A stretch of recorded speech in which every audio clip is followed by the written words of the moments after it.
À l'occasion de la journée suisse du conte qui s'est déroulée le 11/11/2011 à 11h11, la ferme de la Chapelle a proposé 11 contes d'autres mondes suivis de 11 surprises culinaires.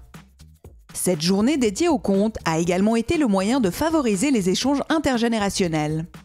Les histoires contées ce jour-là ont tourné autour de la nature, thème justement mis à l'honneur avec l'exposition Faux Semblants, présentée actuellement à la ferme de la Chapelle. Aujourd'hui, le 11 novembre, c'est la journée suisse du conte. Donc il y a des veillées de conte absolument partout en Suisse. C'est une façon d'apporter l'art de la tradition orale. L'idée étant que dans l'association auquel je travaille, qui s'appelle Au fil de la parole, c'est ce lien, ce fil qui est la parole. À l'heure où en fait tout le monde communique par Internet, par 36 000 moyens et ne s'écoute plus, eh bien au contraire de créer cette proximité, d'être auprès des uns et des autres au travers de la parole et évidemment la nature, puisque le thème de l'exposition est faux semblants. Mais là, nous ne sommes pas dans les faux semblants, nous sommes dans quelque chose de réel qui est la proximité auprès des uns et des autres et surtout auprès des personnes âgées en partage avec les enfants puisqu'on est dans l'intergénérationnel et que les contes n'ont pas d'âge.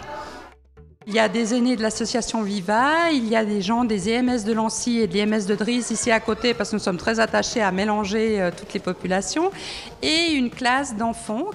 On a vraiment veillé à mélanger les enfants, les personnes âgées.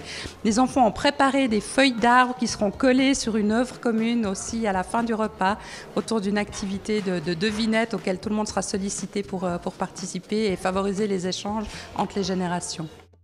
Il y a des adultes aussi d'âge moyen, parce que c'est vrai qu'il ne faut pas toujours penser l'intergénérationnel entre les âges extrêmes, mais vraiment favoriser les échanges entre toutes les générations pour créer plus de liens sociaux. Mais le succès de ces rencontres montre bien qu'il y a clairement une demande et un créneau pour ces activités-là.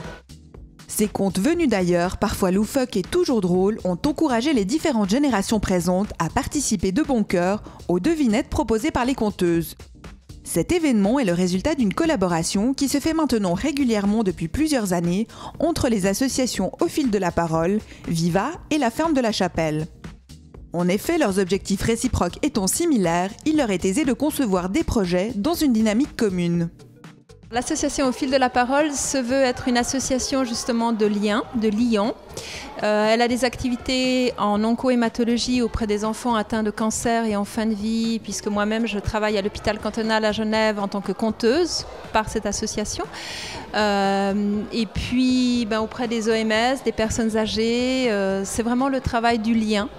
Alors évidemment, nous nous sommes trouvés avec les responsables de la galerie de la ferme de la Chapelle et également avec Anne-Claude Giera pour l'association Viva, parce que nos buts, nos idéaux se marient tout à fait.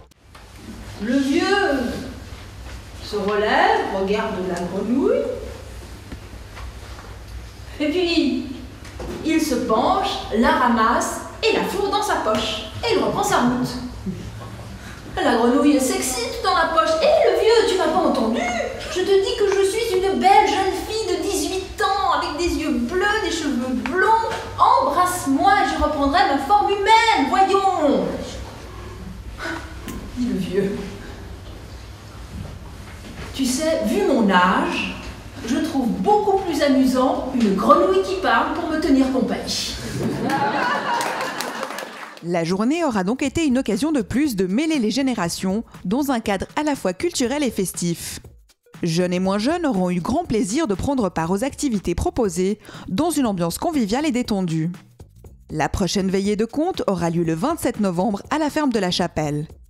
Quant à l'association Viva, elle propose une conférence sur le processus du vieillissement le 17 novembre à la Grange Navazza.